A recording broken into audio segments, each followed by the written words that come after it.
The moment my daughter opened my refrigerator and screamed, I knew there was no going back from what I had done. Her face went white, her hands started shaking, and for the first time in years she looked at me like she didn't recognize me at all.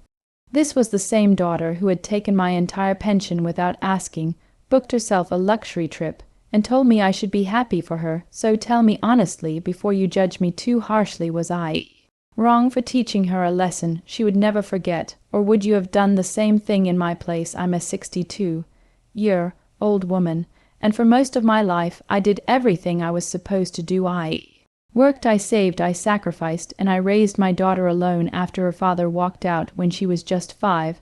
I skipped vacations so she could go on school trips. I wore old clothes so she could have new ones. I stayed up late worrying about bills and smiling in the morning so she'd never feel that stress. My pension wasn't just money to me, it was security. It was the promise I made to myself that one day, after decades of working and giving, I could finally rest without fear, or at least that's what I thought. My daughter Lara is 29.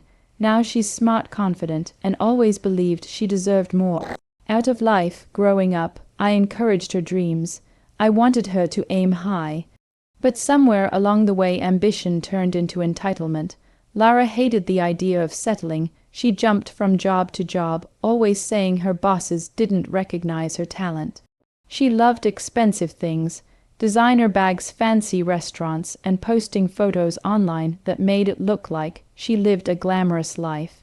What people didn't see was that she often leaned on me to fill the gaps when her lifestyle didn't match her income. At first, it was small things. Mom, can you cover my phone bill this month? Mom, I'll pay you back next week. I believed her every time. When she moved back in with me temporarily, I cooked, cleaned, and paid the utilities without complaint. I told myself, this is what mothers do, we help, that fire restoration. But I should have noticed the warning signs earlier, the way she rolled her eyes when I talked about budgeting, the way she laughed when I mentioned saving for retirement, like it was some outdated concept. The pension account was something I rarely talked about. I'd worked for the same company for over 30 years, contributing faithfully every month. It wasn't a fortune, but it was enough to keep me comfortable, to cover groceries, medical bills, and maybe a small trip of my own. Someday Lara knew about it in a vague sense. She knew I was set for retirement, as she liked to say, even though that couldn't have been further from the truth. One afternoon, I came home from grocery shopping and found Lara sitting at the kitchen table with her laptop open, grinning from ear to ear. She looked excited, almost giddy. She said, Mom, guess what? I finally did it. I asked her what she meant, and she spun the laptop around to show me pictures of crystal blue water, white sand beaches, and a luxury resort. She told me she booked a 3-week trip overseas, first-class flights. The whole thing, my stomach dropped. I asked her how she could afford that, and that's when she casually said, oh, don't freak out, but I used your pension account just temporarily. I felt like the air had been knocked out of my lungs. I remember gripping the back of a chair to keep myself steady. I asked her if she was joking. She wasn't, she explained, like she was talking to a child, that she had access because I'd once asked her to help me with online banking. She said it was just sitting there anyway, and that experiences were more important than money. She promised she'd figure it out later, and maybe even turn it into content for her social media that could make her money. I yelled, I cried, I begged. I told her that money was my future, my safety net. She got annoyed, told me I was being dramatic, and said I'd raised her to chase her dreams, so why was I holding her back? Now she actually said, you're old, Mom. You don't need that much. That sentence broke something inside me. 3 days later, she left for her trip, and I sat alone in that house, staring at empty walls and feeling more betrayed than I ever had in my life. During those weeks she was gone, I barely slept. Every time I checked my account balance, my chest tightened. I worried about what would happen if I got sick, if something broke in the house, if prices went up. I called her again and again, but she was always busy posting photos of cocktails and sunsets, telling me to relax and enjoy the quiet. Something changed in me during that time. I realized that if I did nothing, she would never understand what she had taken from me, so I started planning, not out of cruelty, but out of desperation and a need for her to finally see reality. When she returned, she acted like nothing was wrong. She hugged me, talked endlessly about her trip, and even complained about how exhausting it was to travel so much. She didn't apologize.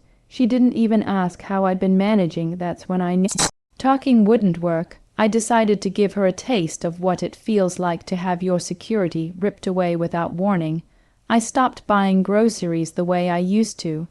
No fresh meals, no stocked pantry. I cleared out the fridge and left only the cheapest, blandest food I could find: instant noodles, plain rice, expired condiments. I canceled the streaming services she loved, turned down the heating, and started living as if I had already lost everything, because in many ways I had. About halfway through all of this, I remember sitting alone at the kitchen table, staring at that nearly empty fridge and wondering if I was going too far. So let me ask you this.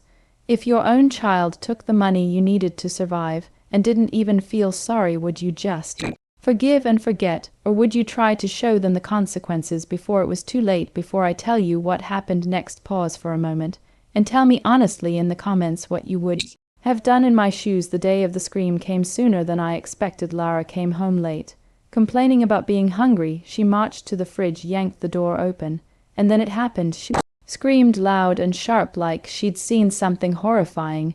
She started yelling, asking what was wrong with me, accusing me of being dramatic, of trying to guilt-trip her.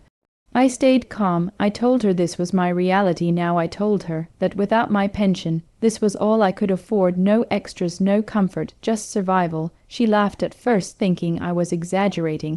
Then she noticed the unpaid bills on the counter, the thermostat set low, the lights turned off. Slowly the laughter faded. I explained every detail, how much that money meant, how close I was to losing everything, and how terrified I'd been while she was sipping cocktails on a beach for the first time. She didn't interrupt me. Her face crumpled. She started crying, saying she didn't realize it was that serious, that she thought I had more saved, that she never meant to hurt me. The argument that followed was raw and painful. She accused me of manipulating her. I told her she manipulated me first. I told her love doesn't mean unlimited access, and being my daughter didn't give her the right to take my future.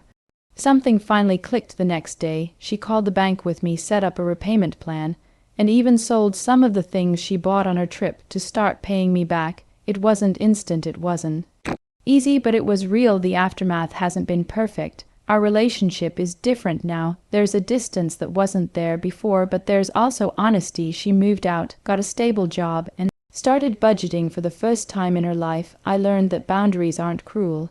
Even when they hurt, sometimes they're necessary. Looking back, I don't feel proud of making my own daughter scream, but I don't feel guilty either. That moment was the wake-up call she needed, and maybe the one I needed too. If you were on my side in this story, like this video. If you think family should never cross certain lines, subscribe for more stories like this, and please share your final thoughts on this whole mess in the comments section. I'll see you all in the next story.